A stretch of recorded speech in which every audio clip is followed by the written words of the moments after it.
সুলাইমান নবী আলাইহিস সালাতু ওয়াস সালামের জামানায় হুদুদ পাখির নাম শুনছেন না সবাই? সবাই শুনছেন তো? হুদুদ পাখি তার কাজ ছিল কি, সে পানি সম্পদ মন্ত্রী ছিল।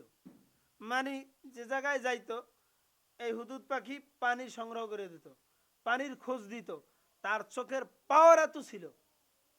তো এই হুদুদ পাখি হঠাৎ একদিন ফাঁদে পড়ে গেছে। কি করছে? ফাঁদে পড়ে গেছে, রানী বিলকিসের বাড়িতে যাইয়া আসতে পারে নাই। এক ব্যক্তি তাকে প্রশ্ন করলে, হুদুদ তোর কাজ কি, তোর গুণ কি, তুই কি কি কাজ করতে পারো? বলে আমার এক নাম্বার এক গুণ হলো আমি যত নিচেই পানি থাকুক না কেন জমিনের, আমার চোখে আমি দেখতে পাই এবং সেখান থেকে পানি সংগ্রহ করার বুদ্ধি দিতে পারি। এইটাই হলো আমার এক নাম্বার কাজ এবং এইটাই আমার বড় বুদ্ধি। বলে তোর এত যত মানে ক্ষমতা, তোর চোখের এত পাওয়ার, কিন্তু তুই কেন অন্যের ফাতানো পায় ফাঁদের ভিতরে পা দিয়া আটকা বলি, কারণটা কি? বলে শোনেন, আমি একটা পাখি প্রাণী, কিন্তু আমি পুঁটি মাছ পছন্দ করি। আমি কি করি? গুড়া পুঁটি মাছ পছন্দ করি।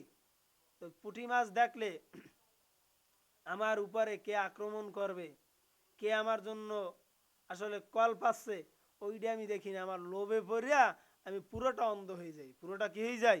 অন্ধ হয়ে যাই। অন্ধ হয়ে যাওয়ার কারণে আমি ওই জায়গায় যাই, ওই পুঁটি মাছের লোভে পিছনে সব ভুলিয়ে যাই। সব কি করি? ভুলিয়ে যাই, ওখান যাইয়ে সবল দিই। এই কথা দ্বারা কিয়ামত পর্যন্ত উম্মতদের জন্য, সকল মানুষের জন্য একটা শিক্ষণীয় বিষয়। সেটা হলো এই, মানুষ মোমেন মুসলমান আপনার আমার এদেশে বাস্তবায়নের জন্য চেষ্টা করা লাগবে কোরআন। কোরআন বাস্তবায়ন, কোরআন প্রতিষ্ঠা করার চেষ্টা করা লাগবে কি লাগবে না?